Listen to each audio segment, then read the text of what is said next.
like a giant data breach or anything, but it is so indicative of the way hacker tactics are evolving. Now, for a long time, hackers have been posing as IT support. But in this case, here's what happened. One victim was targeted with email bombing. So hackers sent thousands of emails in 45 minutes. And if you received thousands of emails in 45 minutes, what would you do? You'd probably let IT know, right? Maybe you're putting a ticket, maybe you're calling, whatever it is, you're like, help, IT. And it turns out IT responds, but not your IT. The hackers then made a Teams call from the Helpdesk manager to the victim. So in this case, the victim company uses an external MSP. There were other cases that Sophos mentioned where it was not an external IT company, and we'll get into that in a second. But either way, the hackers are posing as the Helpdesk. And as they're posing as IT, they're instructing the user, number one, to allow remote control using Teams, and then they open a command shell, they executed malware. It's not clear exactly how this was discovered. They didn't take this to the conclusion, but Sophos said that in all the cases they discussed that likely the goal was for the attackers to deploy ransomware, and this was a known ransomware threat actor. So again, this is a trend that we're seeing. Hackers they're moving away from email. It's not just email anymore. They're leveraging email to get you to take an action, but they're not necessarily just communicating over email. They know that you're going to trust Teams communication messages more than you would an email. And even these days, people are suspicious of text messages. We've seen so much smishing over the past couple of years. So they're really leveraging those enterprise SaaS platforms, Teams messages. I'm sure we'll start to see Zoom messages as well, so watch out for that. Really, whatever tool you're using in your enterprise, you should be careful, understand how an external actor could potentially leverage that to contact your staff, and make sure that your team knows to watch out for those communications. So these are the trends that we're seeing right now. Let's take a look at how we can defend against it. In the top cybersecurity controls, there's 3 that we're going to talk about right now. Number 1, of course, cybersecurity training and awareness. And you may want to show this clip to your team just so that they know that these things are happening. It's not enough to just say, watch out for phishing emails. Hackers are adapting very, very quickly.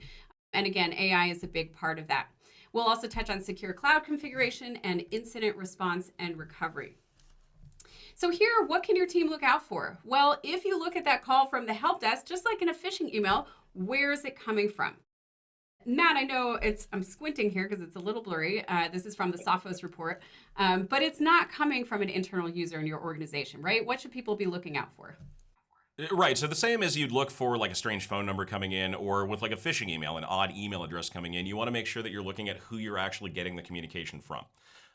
In a lot of cases, attackers, unless they have an account inside your organization, won't be able to emulate an actual employee in your company. So take a look at the email address that's coming in. It's a little blurry in this one, but you can see this is coming from itadmin PHL or something like that, .onmicrosoft.com.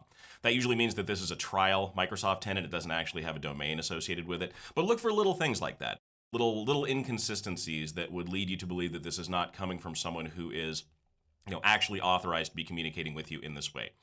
We also need to make sure that employees know if they do receive things like a mass of emails, if there's an email bomb coming in, that they know how to contact IT and how to appropriately report things. A lot of times employees just don't know how to do that, and knowing really is half the battle. Well, and I love this question here in the middle of the screen. How do employees authenticate IT? So if you do get a call from somebody posing as IT, remember, voice cloning is a thing. We're going to get to that in a little bit. You can't just go by the sound of someone's voice. Oh, that sounds like my IT person. How do you know that IT really is who they say they are? And that's something where you may want to talk to your teams and say, okay, internally for us, how do we train our teams to authenticate whoever is actually the correct help desk person or the correct IT staff? And that's going to be different depending on whether you use an outside managed service provider or it's somebody inside. So just keep that in mind and make sure you're setting policy on that. So there is actually a way to tell who's IT and who's just pretending.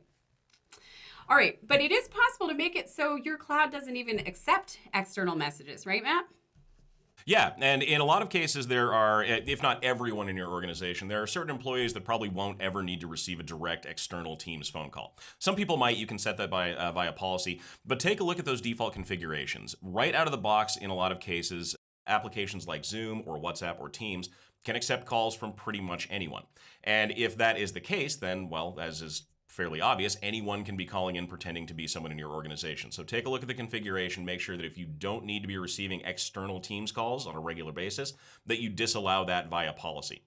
We also want to make sure that you are looking at disabling or possibly restricting what the attackers in this case were using, which was Microsoft's built-in assisting software.